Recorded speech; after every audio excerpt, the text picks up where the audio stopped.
See, it is obviously sovereign decision of United States. They have designated TRF. We have no issue.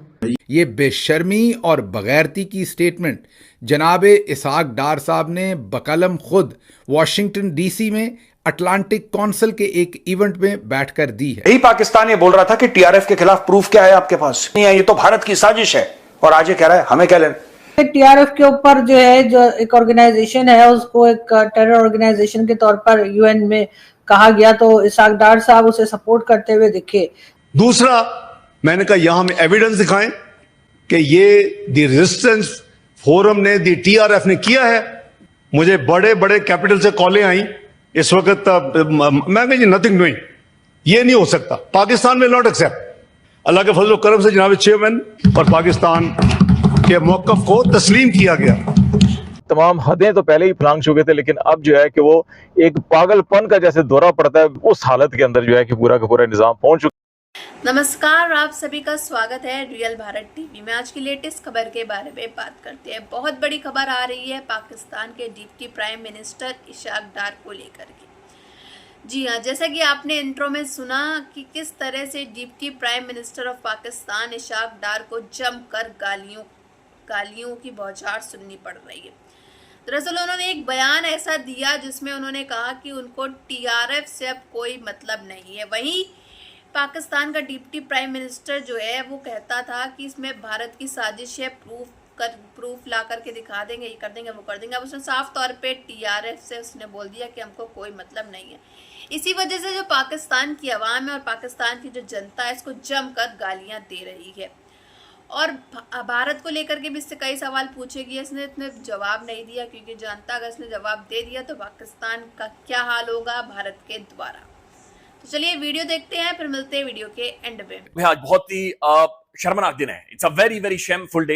जिस तरीके से ये शुरू हुआ है, साहब ने वहां पर जो अटलांटिक काउंसिल के अंदर किया है, इतनी बड़ी चलात मारी है, इतनी बड़ी गंद मारी है, एक ऐसा चंचड़ा दिया है जो हॉन्ट करेगा पाकिस्तान को। और ये शर्मनाक एक तारीख है जो कि हमारे सामने आ गई है। इन अटलांटिक काउंसिल के इस इवेंट में उनसे सवाल तो पूछा गया था पाकिस्तान में जो इस वक्त कॉन्स्टिट्यूशन की तबाही की गई है, रूल ऑफ लॉ की, ह्यूमन राइट्स की, फ्रीडम ऑफ स्पीच की, और जाहिर है इमरान खान और पाकिस्तानी अवाम के साथ जो सलूक रवा रखा गया है, उस पर सवाल था कि आप ये सब कुछ क्या कर रहे हैं, कब रिहा करेंगे अवाम को और इमरान खान को, कब जमहूरियत को वापस रिस्टोर करेंगे, कब ये आमरीत का निज़ाम वहाँ पर ख़त्म होगा। अब सवाल गंदम, जवाब चना। तो में वो ड्यू प्रोसेस के तहत हुई है, क्योंकि वो ड्यू प्रोसेस के तहत हुई है, हमें उस पर कोई एतराज़ नहीं है। वो जो है वो दुरुस्त है और हम उस पर एतराज़ करने वाले कोई नहीं होते। It's a very shameful statement. आज दुनिया यकीन माने डॉक्टर आफिया सिद्दीकी के बदतरीन मुखालिफ या पाकिस्तान के मुखालिफ भी आज इस चीज का इजहार कर रहे हैं। यार बड़े को गिरे हुए लोग हैं, बड़ी को शर्मनाक किस्म की स्टेटमेंट है। इसाक डार साहब को सर झुकाकर पूरी कौम से इस स्टेटमेंट के ऊपर माफी मांगनी चाहिए। हम सब दुखी हैं, हम सब बहुत ज्यादा दुखी हैं। चाहे आपने उसके दुपट्टे का सौदेबाजी वहां पर की है ताकि इमरान खान के बारे में आपको मुंह किसी तरह से छुपा सके, और जो कालक नजर आ रही है उस कालक को आप किसी तरह से मिटा सके। आपसे इमरान खान के बारे में सवाल नहीं हुआ था, आपसे सवाल इंडिया के बारे में हुआ, लेकिन आप लेकर चले गए इमरान खान के दौर के साथ। अब आफिया सिद्दीकी की रिहाई के लिए एक दिन पहले ही वजीर आजम साहब की मुलाकात हुई थी डॉक्टर आफिया सिद्दीकी की बहन से, जिसमें उनको यकीन दहानी करवाई गई थी कि जनाब आपको असिस्ट किया जाएगा। साथ जेल में जो ज्यादती हुई, क्या आप उसकी भी हमायत करते हैं? हामिद मीर साहब ने ये क्वेश्चन भी कर लिया। अब डॉक्टर आफिया सिद्दीकी साहिबा के ऊपर जिस तरीके से मुकदमा चलाया गया, वैसे तो उनकी फैमिली ये कहती है कि उनको पाकिस्तान से अगवा किया गया और फिर अमेरिका के हवाले किया गया।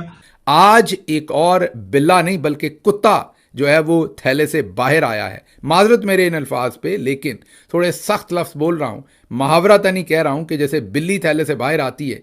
आज ये जो नया बयान है, ये कुत्ते की सूरत में थैले से बाहर आया है। बैठ के इसाक डार साहब ने डॉक्टर आफिया सिद्दीकी साहिबा को मिलने वाली सजा को कानूनी और जायज करार दे दिया है, और वो एक ड्यू प्रोसेस ऑफ लॉ के तहत हुई है, और हमें उस पे किसी किस्म का कोई एतराज नहीं है। आइन और कानून को फॉलो करते हुए सजा हुई है। अब आफिया सिद्दीकी की रिहाई के लिए एक दिन पहले ही वजीर आजम साहब की मुलाकात हुई थी डॉक्टर आफिया सिद्दीकी की बहन से, जिसमें उनको यकीन दहानी करवाई गई थी कि जनाब आपको असिस्ट किया जाएगा। बल्कि सीनियर सहाफी जो हामिद मीर साहब ने ट्वीट भी किया है कि एक दिन पहले वजीर आजम शहबाज शरीफ ने डॉक्टर आफिया सिद्दीकी की बहन से मुलाकात की। और मुल्क को तस्लीम करने की बात हो, पाकिस्तान के न्यूक्लियर एसेट्स को खतरे में डालने की बात हो, या इंडिया की लार्जर हेजमनी मानने की बात हो जो मानी गई पिछले 4-5 साल से। अब जो प्राइमरी केस है डॉक्टर आफिया सिद्दीकी के ऊपर वो ये है कि ये अलकायदा को सपोर्ट करती रही है, अलकायदा की ये सिंपैथाइजर रही हैं, और ना सिर्फ अलकायदा की सिंपैथाइजर रही हैं बल्कि जो उनके कैशियर और फाइनेंसर्स थे उनके साथ इनके ताल्लुकात थे, और किसी न किसी तौर पर ये कैश पहुंचाने में या फाइनेंस करने में ये इसके अंदर शामिल हैं। लेकिन हरामकुन तौर पर अमेरिकन अदालतों के अंदर ये वाला मामला कि ये अब डॉक्टर आफिया सिद्दीकी साहिबा के ऊपर जिस तरीके से मुकदमा चलाया गया, वैसे तो उनकी फैमिली ये कहती है कि उनको पाकिस्तान से अगवा किया गया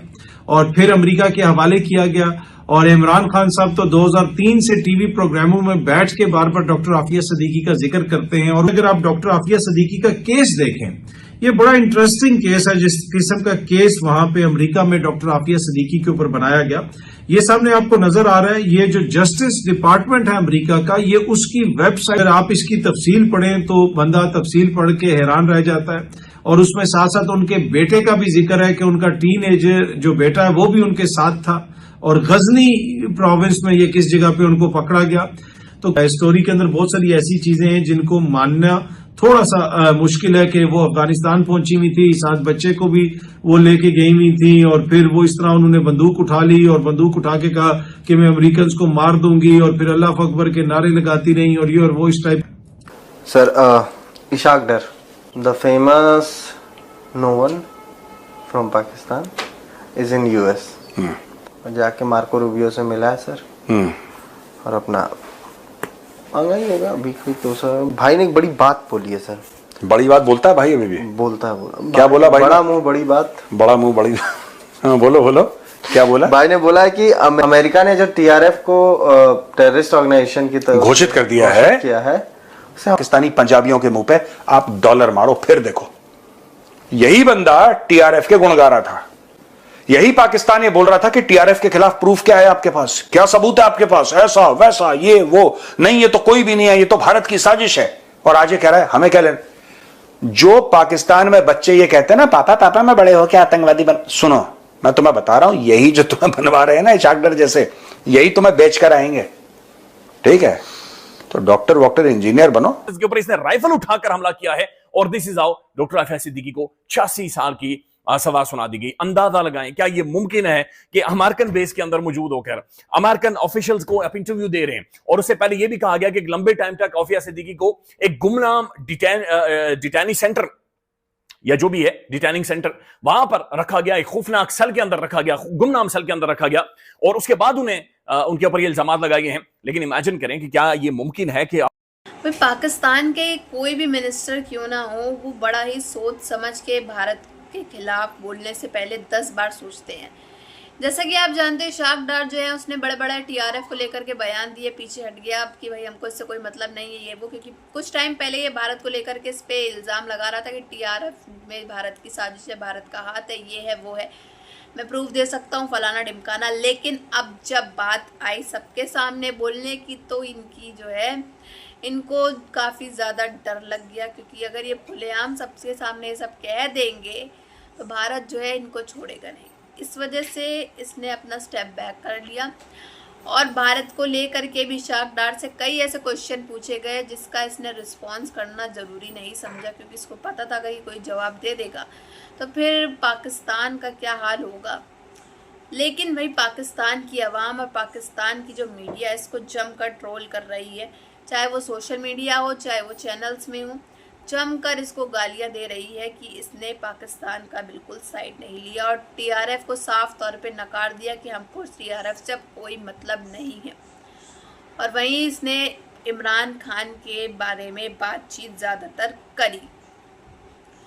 तो इस वजह से जो है इशाक डार जो है deputy prime minister of Pakistan को जमकर ट्रोल भी किया जा रहा है। सोशल मीडिया में काफ़ी ज़्यादा ट्वीट्स बन रहे हैं इसके खिलाफ, और काफ़ी ज़्यादा मजाक भी उड़ाया जा रहा है, चाहे वो पाकिस्तान में हो चाहे वो इंडिया में हो।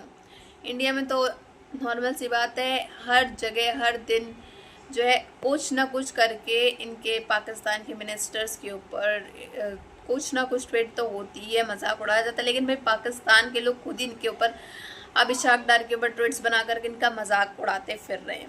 खैर, इन सब में आपकी क्या राय है ये ज़रूर बताइएगा कमेंट बॉक्स में। अगर आपको हमारी वीडियो अच्छी लगी हो तो like share and comment and subscribe please.